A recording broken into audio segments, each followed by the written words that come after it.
We just talked about the Israeli food aid convoy turned into a violent massacre in which Israeli soldiers opened fire on the crowd of Palestinians who were running towards the food convoy. Imagine being on the brink of starvation, knowing that there's not enough food to go around, and you see a truck with food and you run, not walk, in an orderly fashion to that convoy. Over 100 killed, most of them with gunshot wounds, most of them treated for gunshot wounds at the hospital. So it was not a stampede, as the IDF initially tried to say.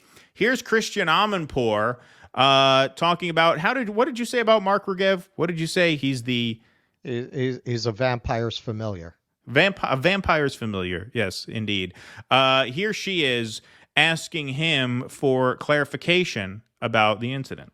I think the first question, if you could answer, is who was this aid being driven in by or for? The UN and the normal, known aid agencies said that they had nothing to do with it. Do you know who it was? I know the following, that in order to help alleviate the food shortage in Gaza, that we authorized in a convoy of, I think, some 30 trucks entered Gaza last night, headed for the northern Gaza Strip. And this shows that Israel is interested in seeing aid and foodstuffs reach the civilian population. Unfortunately, we saw a situation where there was a mass casualty tragedy, where it looked like the civilians were storming the trucks, trying to take the food. 500,000 are at risk of acute starvation. You come in there with a few trucks worth of food. You don't expect them to run towards the truck? I thought they had retired him back to the castle in Transylvania. Yeah, I thought they got a nice-looking woman out to say this now. They had a nice-looking woman right away.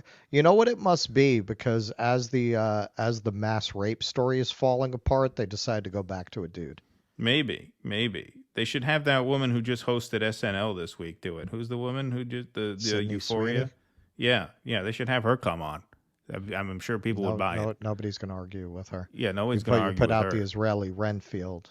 Yeah, exactly. That's who you call this guy, the Renfield. That's who you call this guy before. Yes. Out of desperation. And people, a crowd was pushing and shoving, and people were killed. I can't tell you the exact numbers. I don't, as you know, don't trust the numbers put out by the Hamas-controlled Ministry of Health in Gaza.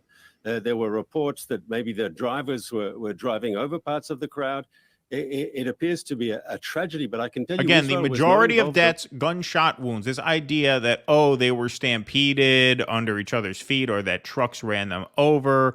I mean, this is such obvious nonsense. We know CBS News reported, right, that most of the deaths were from gunshots. There's only one direction those gunshots could have been fired from. Directly in any way. What? When you say not involved... Let's hear this whopper. And people were killed. I can't tell you the exact numbers. I don't, as you know, don't trust the numbers put out by the Hamas-controlled Ministry of Health in Gaza. There were reports that maybe the drivers were driving over parts of the crowd. It appears to be a tragedy, but I can tell you Israel was not involved directly in any way. Israel was not involved directly in any way. What do you mean? I mean, you enabled this convoy, as you said, and your forces are there on the ground and open fire. They said it themselves. What does that mean, not involved in any way? So this was, we allowed the aid to come in. We were involved that way. That's our policy, to allow food to go into Gaza for the civilian population. Mark Regev is Israeli deception made flesh. Like, he just is absolutely fucking shameless. I mean, the man, to say the things that he says and sleep at night, I mean, he just has to be a stone cold sociopath. You see him in these interviews, and he just, I mean, that's who you want for this job, I guess. You know, if you got to send somebody out who's gonna be a reliable genocide denier. This is the guy you get. You know, he will just, it doesn't matter what you throw at him. He will just lie, redirect, obfuscate. One of the tricks that he likes to pull, and I see him doing it in this interview, is to feign compassion and horror at what's befallen the Palestinian people as if it's not their fault. He's just, this guy's the scum of the earth. Indeed.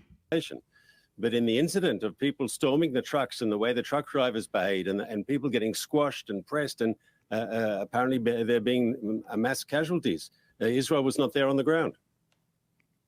Okay, but they did open fire and people were killed. So I'm completely confused by what you're saying because they admitted, the IDF spokesman said it on our air, that they opened fire. That's a separate incident. Okay. Not connected to the tragedy with the trucks. That was different place, different time. I mean, at what point is someone like Christiane Amanpour just going to call this guy what he is? You're a psychotic, mass murdering liar. You're clearly lying. We were not involved on the ground. What are you talking about? She says, I'm confused. I'm completely confused.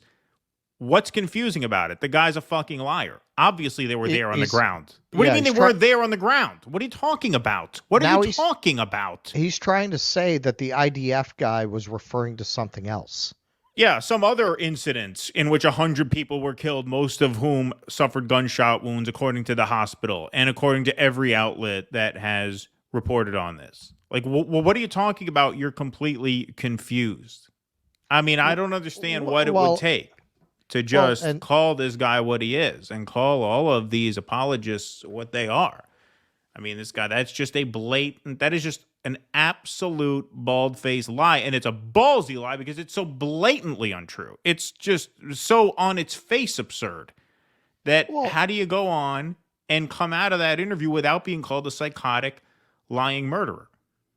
Well, if you talk to the real, deep in the Kool-Aid kind of Zionists, you think MSNBC viewers live in a parallel universe? You talk to those people, they'll tell you, oh, Hamas has declined 8 or 9 peace proposals. Where the fuck are you getting this from? Because they hear narratives from people like this that we don't even see.